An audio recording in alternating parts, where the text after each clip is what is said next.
असं म्हणेन या संदर्भामध्ये की सगळं मला काळजी या गोष्टीची वाटते की मध्यंतरी इंडस्ट्रीजचे काही लोक सांगत होते की त्यांना असं वाटते की शिवसेना एवढ्या का झाल्यात, राष्ट्रवादी एवढ्या का झाल्यात आणि म्हणून कुठली तरी शिवसेना संपवून टाकायची, कुठली तरी शिवसेना संपवून टाकायची, कुठली तरी राष्ट्रवादी संपवून टाकायची, असा विचार काही लोकांच्यामध्ये सातत्याने चाललेला आहे.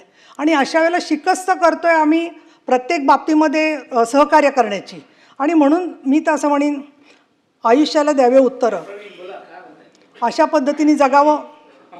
आज जे काही अतिशय सुंदर शब्द वापरले, मी ऋणी आहे फडणवीस साहेबांची, शिंदे साहेबांची. आणि अजून जी काही संधी मिळेल तर त्या संदर्भामध्ये शेवटी पक्ष शेवटी जी जबाबदारी टाकतील ती स्वीकारायची असते. त्यामुळे असे जगावे दुनियेमध्ये आव्हानाचे लावून अत्तरं, नजर रोखुनी नजरेमध्ये आयुष्याला द्यावे उत्तरं. नको गुलामी नक्षत्रांची, भीती आंधळ्या ताऱ्यांची, आयुष्याला भिडतानाही चैन करावी स्वप्नांची. हेच पुढच्या दोनही शिंदेसाहेबांना उद्देशून आहेत. असे दांडगी इच्छा ज्याची, मार्ग तयाला मिळती 70, नजर रोखुनी नजरेमध्ये आयुष्याला द्यावे उत्तर. सामोरं जाणं हे पाय असावे जमिनी. मला काय वाटतं माहिती आहे का, मी शत्रूंमध्ये प्रतवारी करायची प्रयत्न केला ना तर तुला नंबर 1 देईन मी.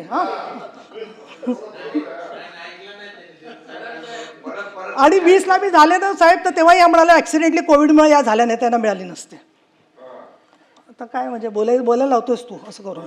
पाय असावे जमिनीवरती कवेता अंबर घेताना, हसू असावे ओठावरती काळीज काढून देताना, संकटासही ठणकावून सांगावे आता हे 72, नजर रोखोनी नजरेमध्ये आयुष्याला द्यावे उत्तर. करून जावे असेही काही दुनियेतून या जाताना, गहिवर यावा जगास साऱ्यात निरोप शेवटचा देताना, स्वर कठोर त्या काळाचाही क्षणभर व्हावा कातर कातर, नजर रोखुनी नजरेमध्ये आयुष्याला द्यावे उत्तर. ही गुरु ठाकूर यांची कविता आहे. आज रामभाऊ सभापतींना फार मोठं सहनशक्ती ठेवायला लागते.